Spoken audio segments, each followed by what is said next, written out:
मैंने एक जवान कामवाली रखी थी। मेरी बीवी कुछ दिन के लिए मायके गई तो उसके साथ मेरा मौज मस्ती का प्रोग्राम बना। दोस्तों में दीपक अभी तक एक मायूस जिंदगी जी रहा था और मेरे दोस्त नितिन ने मेरी मदद की। उसने एक खूबसूरत नौकरानी को मेरे यहाँ काम पर लगवा दिया। तो दोस्तों, आपको कहानी बताता हूँ। मेरी सास की तबीयत खराब होने के कारण मेरी बीवी कुछ दिनों के लिए अपने मायके जाने वाली थी। यह खबर सुनकर मेरे बदन में जैसे एक बिजली सी दौड़ गई। अब मैं अपने सारे अरमान पूरे कर सकता था। जिस दिन मेरी बीवी जाने वाली थी उसके एक दिन पहले ही मैंने अपनी काम वाली कविता को सारी बात बता दी। उससे कहा कि अपने घर में इस बारे में कुछ ना बताएं और अपने मम्मी पापा को कह दे कि मेरी बीवी मतलब उसकी मालकिन की तबीयत खराब है और कुछ दिन मालकिन के पास ही रहेगी। ऐसा मैंने इसलिए बोलने के लिए कहा क्योंकि मैं भी उसके साथ कुछ दिन अकेले बिताना चाहता था और मैं अपने मन के सारे अरमान पूरे कर लेना चाहता था। कविता ने भी ऐसा ही किया और अपने घर के लोगों को वैसे ही बता जैसा मैंने कहा था। उसके घर के लोग भी हम लोगों पर काफी विश्वास करते थे और उन्होंने कविता को मेरे घर पर रहने की इजाजत दे दी। अगले दिन मैंने दोपहर को ही अपनी बीवी को ट्रेन से रवाना कर दिया। अब मैं घर पर अकेला था। दोपहर 2 बज रहे थे, लेकिन कविता का कुछ पता नहीं था। मुझे अभी भी लग रहा था कि पता नहीं वह आएगी या नहीं। उसकी राह देखते हुए शाम के 6 बज चुके थे, लेकिन वह नहीं आई। मैंने सोचा कि क्या मैं उसके घर जाकर पता करूं, लेकिन जल्दबाजी में मैं अभी कुछ नहीं करना चाहता था। मैं घर पर लेटे हुए यही सब सोच ही रहा था कि दरवाजे की घंटी बजी और मैं दरवाजे की तरफ दौड़ा। जल्दी से मैंने दरवाजा खोला और सामने कविता एक सुंदर सी साड़ी पहने हाथ में एक बैग लिए खड़ी थी। मैंने उसे अंदर बुलाया और सीने से लगा लिया। मैंने सोचा था कि तुम अब नहीं आओगी। कविता ऐसा नहीं था, दिन भर तैयारी कर रही थी। आपके यहाँ रुकना जो था। मैं अच्छा क्या क्या तैयारी की? कविता ने कहा कपड़े गंदे थे, उन्हें धोया, अपनी जरूरत का सामान इकट्ठा किया था। फिर मैंने कहा अच्छा क्या सामान लाई हो, दिखाओ। मैंने बैग कविता के हाथ से ले लिया और सोफे पर बैठकर देखने लगा। बैग के अंदर कुछ गाउन, साड़ी और उसकी कुछ और इतना ही सामान। मैंने कहा बस इतने से सामान में दिन खत्म हो गया। वैसे ही गाउन तो बिल्कुल नए लग रहे हैं।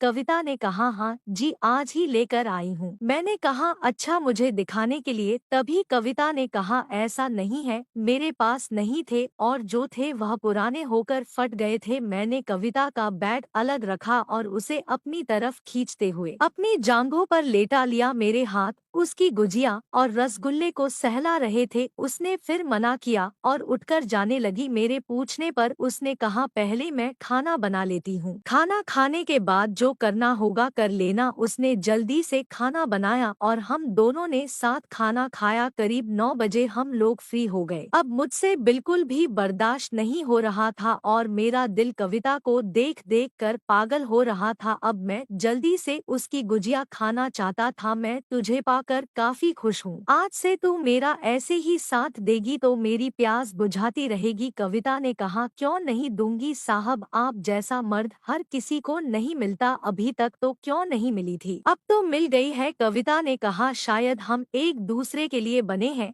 इसके बाद हम दोनों ने रात भर कबड्डी खेला और बड़ा ही मजा आया और फिर हम रोज की तरह एक दूसरे की जरूरतों को पूरा करने लगे और हम एक दूसरे की जान बन गए।